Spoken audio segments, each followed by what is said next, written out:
Hey everyone, today I'm going to show you how to install a kitchen faucet.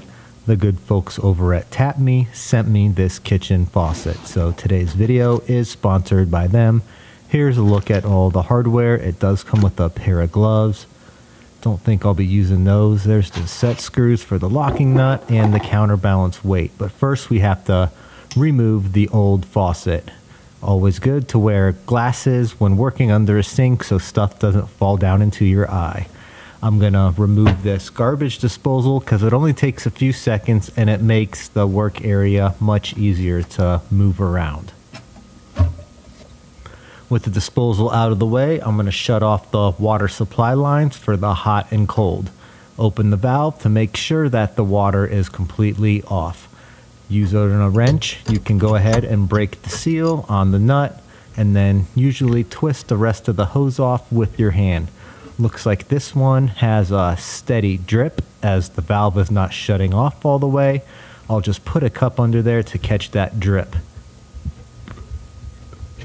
The old faucet had a locking nut that was too big for my rigid multi-tool, so I had to use my plumber's wrench to loosen the nut that holds the faucet to the countertop.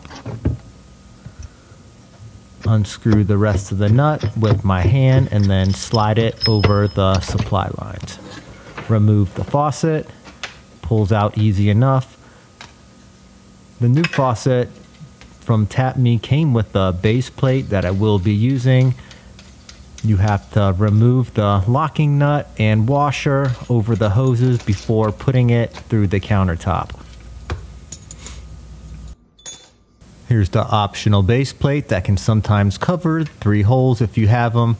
I had to push through the quick connect first because I was not able to pull all of the hoses at once through the small hole. I really don't like this about the design, but the hole may have been a little too small. Also, the instructions stated that the rubber piece should go underneath the sink, but it doesn't make that much of a difference. Remove the faucet hose from the quick disconnect, then slide the washer and the locking nut over the hoses. It is a very tight fit to get it past that quick connect, which is another thing I don't like about installing this, but with a little creativity and if you get the angle just right, it will eventually slide over.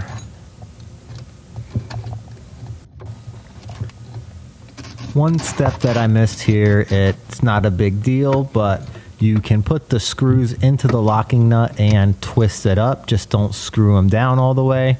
It's just an easier step. Align your kitchen faucet before putting the set screws in, which is what I would normally do, but this shut-off valve would not shut off, so I wanted to hurry up and get the hoses on. Twist the hoses on hand tight, and then you want to give it 1 to 2 turns with a wrench. Be careful not to over tighten. These supply lines use rubber seals, and if you over tighten them, it will smush the rubber seals and you will more than likely get leaks. Connect your quick connect for the faucet sprayer. Here are the set screws that will set and mount that locking nut so your faucet doesn't move. And these just screw in with a Phillips head screwdriver. You want to get these fairly tight, but you don't have to go overboard. Here's our counterbalance weight. It is attached and unattached with 2 Phillips head screws. This is kind of the position you want it in on the left side where the faucet sprayer head is. Go ahead and test it out. Looks good. Turn the water back on for the cold and the hot. Put the disposal back together and the plumbing before we test the water. And there we go. We've got a solid stream, optional large spray stream. And we got a lock, which I kind of like. It just stops the water momentarily. There it is. This video was sponsored by TAPMEE. Thank you so much for sending me this nice looking black faucet. This also comes in satin nickel, I believe.